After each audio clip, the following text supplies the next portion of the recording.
Di sebuah lembah sunyi di tanah Batak, hiduplah seorang pemuda sederhana bernama Toba.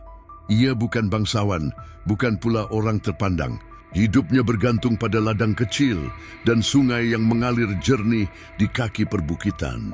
Setiap pagi Toba pergi memancing, bukan karena hobi, melainkan karena itulah satu-satunya cara untuk bertahan hidup.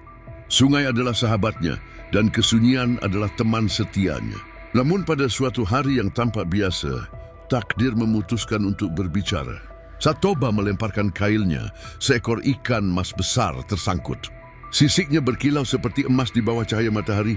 Toba membawa ikan itu pulang, berniat memasaknya untuk makan malam. Tetapi keajaiban terjadi. Ikan itu berubah menjadi seorang perempuan cantik yang mengaku berasal dari alam lain dan bersedia menjadi istri Toba dengan satu syarat. Toba tidak boleh mengungkapkan asal-usulnya kepada siapapun. Dengan hati bergetar, Toba menyetujui janji itu. Ia tak tahu, satu janji kecil akan menentukan nasib sebuah negeri. Perempuan itu menjadi istri Toba. Mereka hidup sederhana namun bahagia. Tak lama kemudian, lahirlah seorang anak laki-laki bernama Samosir. Anak itu sehat dan kuat, tetapi memiliki sifat yang berbeda. Ia rakus dan sulit diatur. Ibu Samosir sering mengingatkan Toba agar bersabar. Namun kesabaran adalah benda rapuh jika diuji terus-menerus. Toba bekerja keras di ladang, sementara Samosir kerap melanggar perintah. Setiap kesalahan kecil menjadi api yang membakar emosi Toba. Janji yang dulu diucapkan perlahan terlupakan. Padahal, janji itu adalah benteng terakhir dari malapetaka. Suatu hari, Toba meminta Samosir mengantarkan makanan ke ladang. Namun makanan itu justru dimakan di jalan.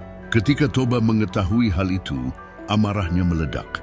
Tanpa sadar, kata-kata terlarang keluar dari mulutnya. Dasar anak ikan, langit seketika berubah gelap. Angin berhenti, bumi terdiam. Istri Toba mendengar kata-kata itu. Wajahnya pucat, matanya basah oleh air mata. Janji telah dilanggar dan alam tidak pernah melupakan janji. Istri Toba menyuruh Samosir naik ke tempat tinggi, sementara ia pasrah di tengah halaman. Hujan turun tanpa henti, air memancar dari dalam tanah. Di tengah hamukan air bah, Toba terlempar dalam arus penyesalan. Kilasan kenangan masa kecil yang hangat menusuknya. Tawa riang Samosir di pundaknya, kehangatan senyum istrinya di bawah cahaya senja. Momen-momen sempurna yang kini hilang selamanya. Ia meraung, namun suaranya lenyap ditelan gemuruh air.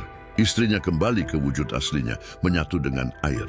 Dalam sekejap, lembah itu berubah menjadi danau raksasa.